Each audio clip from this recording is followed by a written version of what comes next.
this together. Yeah. She's a sheepadoodle. Wait, is that what? She's a sheepadoodle. I wouldn't just make that up. Wow. You can take that to the bank. That sounds made up. I didn't. No, I believe you. Anything doodle. Don't make me monkey slam the table. I should have had you made the monkey call on the radio. That's what I should have done. And we're back, and I am so excited for this segment. I wish it was 3 times as long. I know. We've got like 6 minutes to talk about Bunny. Bunny, the talking dog. It's basically a TikTok sensation. Yes. You saw a little video, Hidden Lives of Pets, on Netflix. If you've got that, you can go check that out. Yep. But Bunny, the talking dog, she's a sheepadoodle. And it's not boring talking, like she barks in a way that sounds like hello. Right, like we've all seen the huskies that have videos on YouTube, and they do like the barks that sound like words, but... Not that. Right. Cooler than that. It's way cooler. She actually communicates in a similar way that humans do that don't have verbal skills.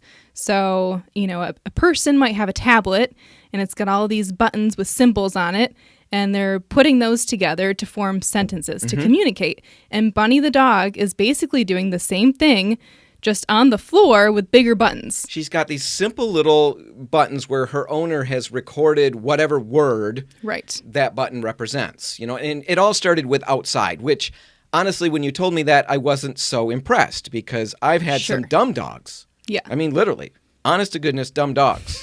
The vet would sign off. This one's dumb. And that dog could ring a bell at the door, to go outside. It got that. Yeah, it's basic training. So Bunny started with this little button where her owner recorded the word outside. Yep. And then Bunny could hit that button and it would say the owner's, in the owner's voice, say the word, and then Bunny would go outside. She trained her like that. Well, she starts adding buttons. Yeah. And Bunny's not the only dog that's ever done this. There's, Stella. Yes, Stella's the other dog. Right. And I'm sure there's more. But Bunny's got, her vocabulary has grown to, I thought it was like in the 90s. I thought, right around 100 words that she has. Right. So. She's 2 years old, a sheepadoodle, and I believe a toddler at 2 years old can have a vocabulary of about 50 words. So she's smarter than a toddler. Well, not a Hanson toddler, but a regular one. Sure. Yeah. Well, I mean, in dog years, she's older, so I guess that evens she's like out. 14. Yeah. That makes sense. Still smarter than, no, I know. Anyway, she's got all these buttons, and still you might say, okay, so she's just, figured out outside this food sequence of buttons. Yeah.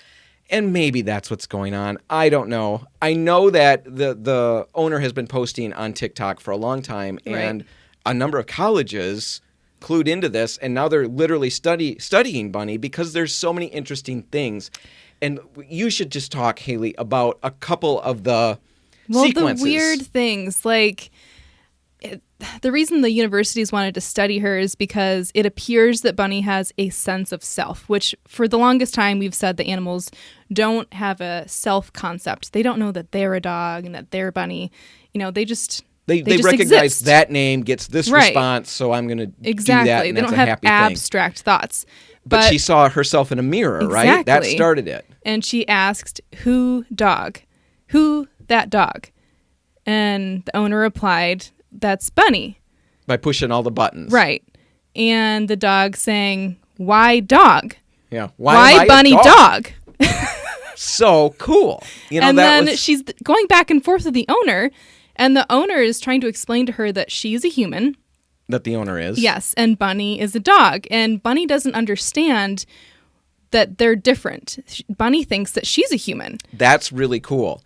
And I like that one. I like, there's another one where she's talking about her dreams. She started pushing a sequence of buttons that I think it was night, talk, sleep. Yes. Night, talk, sleep. And the owner didn't know exactly what that meant, but started to think, it seems like when she wakes up, she has a night talk sleep, and a dream. Yeah, is what it translates, right.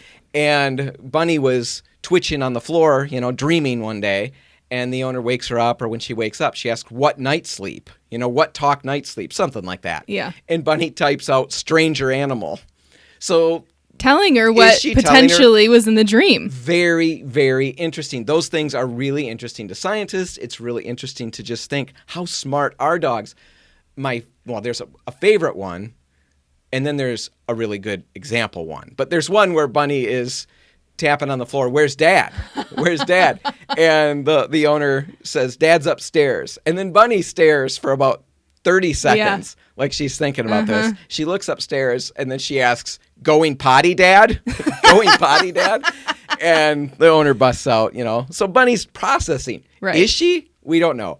My favorite one, though, and the one that I've read the most about, that it's the most intriguing thing that she's done, and it's an awareness of pain and an awareness of location.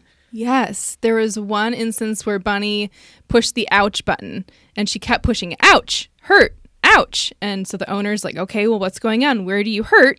And Bunny says, ouch, paw, hurt. Help. Yeah. That's what she starts saying is help. And so the owner picks up Bunny's paw and looks at it, and sure enough, there's a thorn in her paw. She removes the thorn, and that's what was going on. That's a big deal, that they can identify pain in a source, in a place, and then communicate that. Yes. What is going on? That's not a trained mechanism there. Exactly. You don't do that on a regular basis. It's so intriguing. If you have dogs or pets of any kind, they're way smarter sometimes than we tend to sometimes think. We look at them, they know so much more. Yeah. And it's really intriguing to me as you dig into it. Bunny is definitely something to check out. She's got a TikTok, whatever that's called. What do the kids call the TikTok stuff? Oh, it's the TikTok. One of these days I'll get it. She probably even has the YouTube. She probably has the Facebook. Definitely check Netflix. It out. We'll put links in the show notes. It'll make you laugh. It'll make your day. Yes. There, we ended the show on a high note. If you want to catch this one again, you can find it online at repcolite.com. And don't forget, you can go to YouTube, search the Repcolite Home Improvement Show, and view the whole thing in all its glory. Make sure you subscribe if you do. Whatever you do today, make sure paint's a part of it. The Repcolite and Port City Paint Stores are open until 3, waiting to help. I'm Dan Hansen. And I'm Hailey Johnson. Thanks for listening.